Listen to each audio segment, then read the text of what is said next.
우리가 매일 먹는 흰밥은 GI 지수가 90 정도로 혈당을 빠르게 올리는 대표적인 고혈당 지수 음식입니다. GI 지수란 음식을 먹었을 때 혈당이 오르는 것을 숫자로 나타낸 것으로 숫자가 높을수록 혈당이 급격히 오른다는 것입니다. 그래서 흰밥은 당뇨에 정말 좋지 않은데요. 오늘 영상에서는 밥 지을 때 이것만 넣으면 혈당이 뚝 떨어지고 당뇨 걱정이신 분도 마음 편히 밥을 먹을 수 있는 방법을 알려드립니다.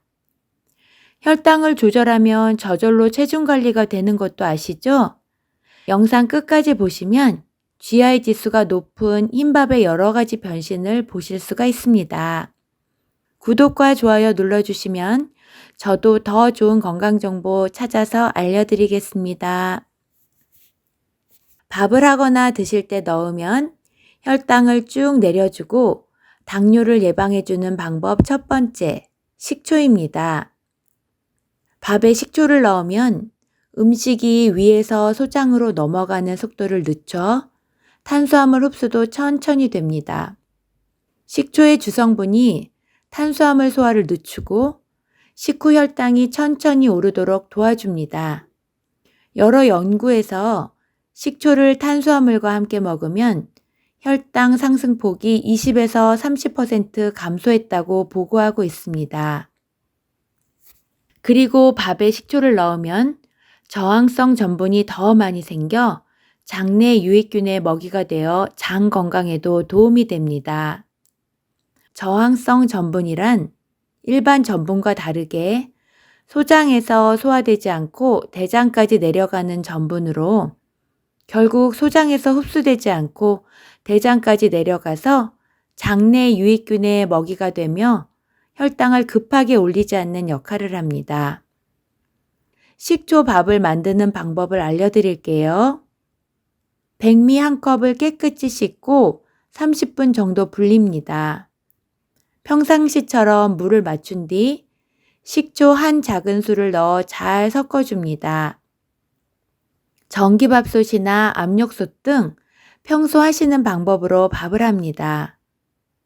식초 냄새는 증발되어 맛에 거의 영향이 없으니 걱정 안 하셔도 됩니다. 취사 후 10분 정도 뜸을 들인 뒤 밥주걱으로 밥을 섞으면서 김을 날려주시면 됩니다. 혹시 식초밥을 만들지 못했다면 식사하기 직전에 식초물을 마시는 방법도 있습니다. 물 200ml에 사과 식초 한 작은술을 섞어 식사 5분에서 10분 전에 마시면 혈당 조절에 효과적입니다. 하지만 한 가지 주의할 점은 식초를 너무 많이 넣으면 밥맛이 시큼해질 수 있으니 적정량을 지켜주시고 위가 약한 분은 식초 양을 조금 줄이면 좋겠습니다. 밥을 하거나 드실 때 넣으면 혈당을 쭉 내려주고 당뇨를 예방해주는 방법 두 번째, 올리브 오일입니다. 올리브 오일을 넣어 밥을 지으면 고소하고 윤기가 나며 혈당 상승을 억제하고 포만감을 줍니다. 올리브 오일에 포함된 지방을 먹으면 위가 음식을 더 천천히 소장으로 내려보내고 그래서 소화 속도도 느려지고 혈당이 급격히 올라가지 않게 됩니다.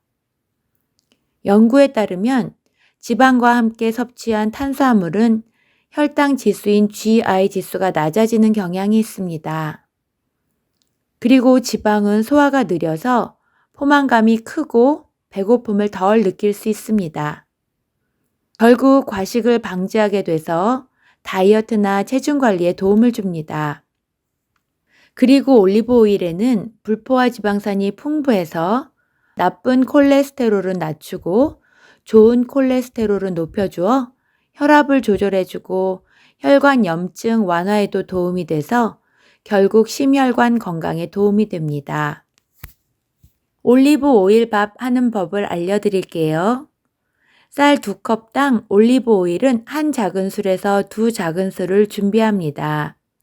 밥하기 전에 물에 같이 넣어 평상시 밥하는 대로 밥을 하면 됩니다.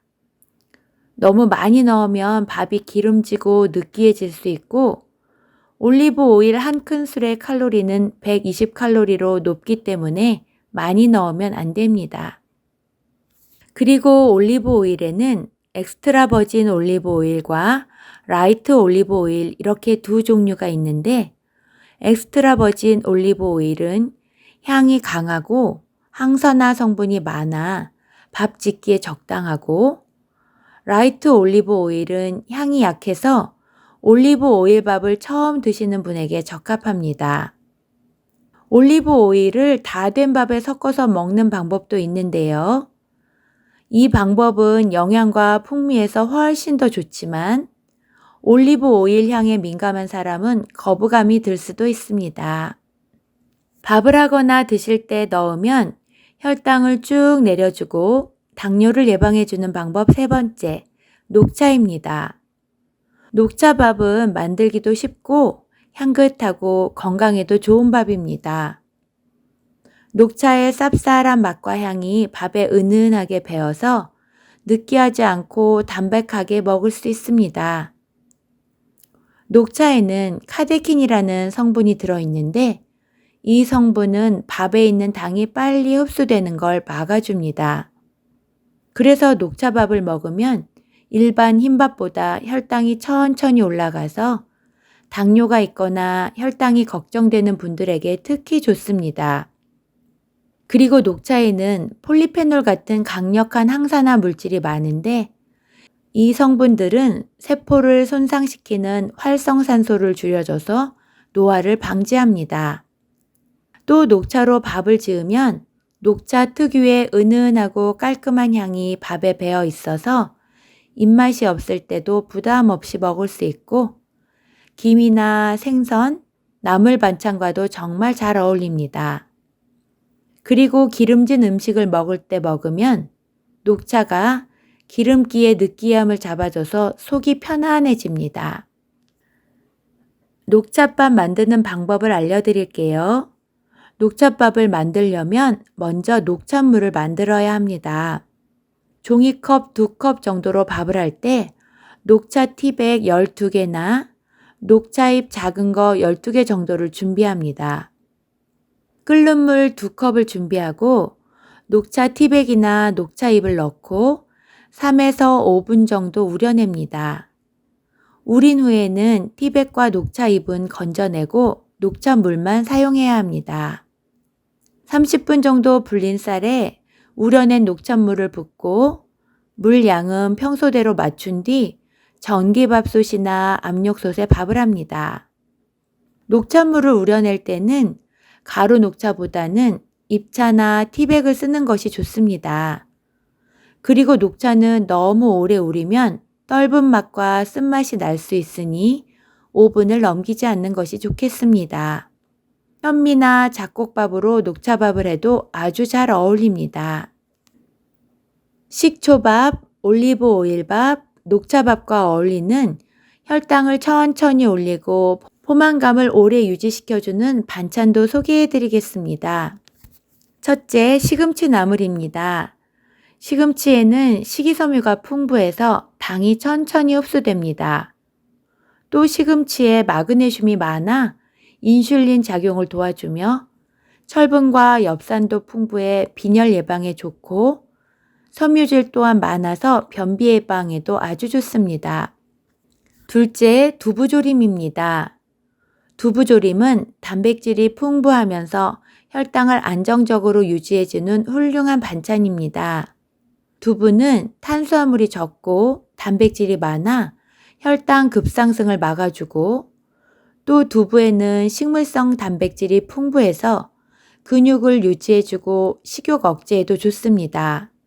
두부의 이소플라본 성분은 혈관을 건강하게 해주고 콜레스테롤을 조절해주며 레시틴은 기억력을 좋게 해주고 뇌 건강에도 좋으니 자주 드시기 바랍니다.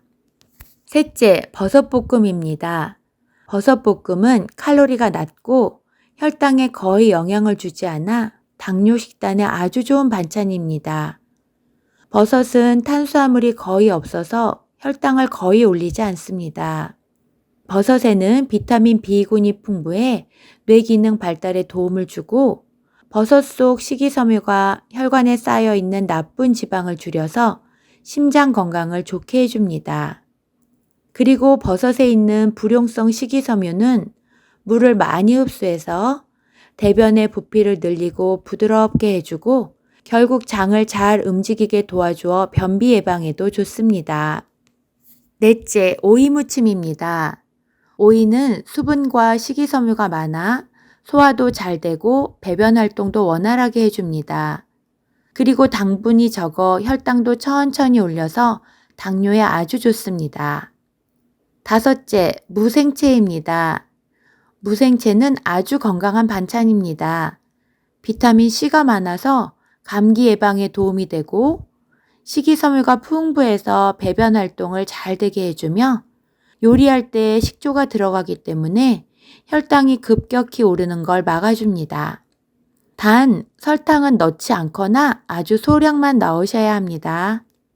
오늘은 우리가 매일 먹는 밥과 반찬을 혈당이 조금이라도 덜 오르게 먹는 방법을 알아보았습니다. 영상에서 알려드린 대로 해보시면 혈당 걱정 없이 밥과 반찬을 마음껏 드실 수 있고 체중 관리까지 더불어 할 수 있습니다. 매일 건강한 밥과 반찬에서 드시고 모두 건강해지셨으면 좋겠습니다. 구독과 좋아요 눌러주시면 저도 더 건강해지고 더 좋은 소식 가지고 올 수 있습니다. 감사합니다.